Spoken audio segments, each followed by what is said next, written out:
bahawasanya amalan yang dilakukan secara berterusan meskipun sedikit lebih baik daripada amalan yang dilakukan secara banyak tetapi sekejap sahaja. Dalam hadis riwayat Muslim, ahabbul a'mal ila Allah adwamuha wa in qalla.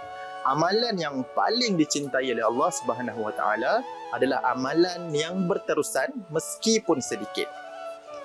Hadis ini bukan calang-calang, ia menunjukkan bahawasanya kalaulah kita nak buat satu perkara tu, buatlah secara konsisten, istiqamah walaupun ia sedikit. Kita buka air paip secara besar, kemudian kita tutup, ia tidak akan meninggalkan apa-apa kesan berbanding air paip yang terbuka sikit, kemudian titis demi titis keluar, akhirnya ia akan melekukkan batu.